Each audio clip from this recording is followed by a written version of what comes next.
গুরুত্বপূর্ণ তাকরীর পেশ করবেন। আজকের এই মাহফিলের প্রধান বক্তা হিসেবে উপস্থিত থাকবেন, প্রধান মেহমান হিসেবে উপস্থিত থাকবেন সারা বাংলার আলোর সৃষ্টিকল্যাণিত মুফাসসির কোরআন হযরতুল আল্লাম আলহাজ হযরত মাওলানা মুফতি নিসারুর রহমান।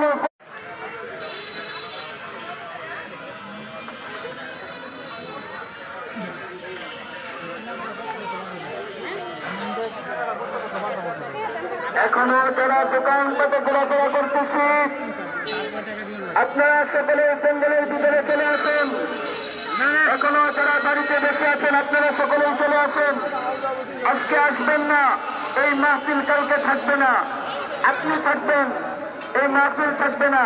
আপনিও তো না, আজ থেকে ওয়াদা করবেন আমি এক আল্লাহর উপর বিশ্বাস করব, এক আল্লাহর উপর বিশ্বাস করছি, বলছি এক আল্লাহ, কিন্তু এর উপর সুন্নাত স্থাপন অটল থাকছি। অটল থাকিয়া আল্লাহ তাআলা সমস্ত মানুষকে আল্লাহ তাআলা যেন আল্লাহ তাআলার গোলাম হিসেবে আমরা আল্লাহ তাআলার গোলাম হতে পারি, সেই তৌফিক দান করে। তুমি আমার দিকে হেঁটে আসবা, আমি আল্লাহ তোমার দিকে দৌড়ে যাবো। এই জন্য এক আল্লাহ বলে স্বীকার করতে হবে, অন্য কোনো ধর্ম মানা যাবে না। কিন্তু বাংলার জন্য কোনোদিন অন্য কোনো ধর্ম চলতে পারে না, ঠিক কিনা বলে?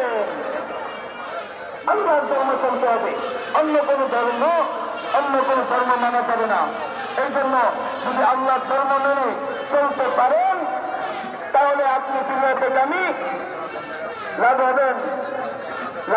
কোনো ভয় নাই, কোনো চিন্তাও নাই, সে দুনিয়াতে যেভাবে সেভাবে চলতে হবে।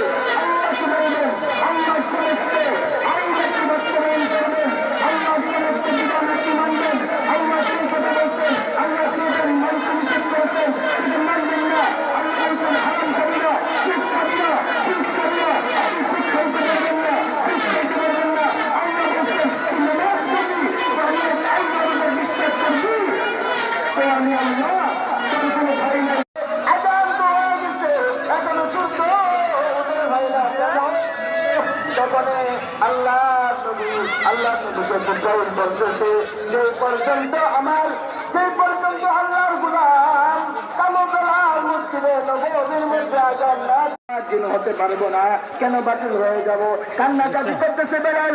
আল্লাহ পাক রব্বুল আলামিন জিব্রাইলকে পাঠিয়ে দিলেন, জিব্রাইল যাও আমার নবীকে বলো ওই যে ফজরের সময় হয়ে গেছে, এখনো মসজিদে নববীতে আজান হয়ে গেছে, কিন্তু সূর্য উদয় হয় না।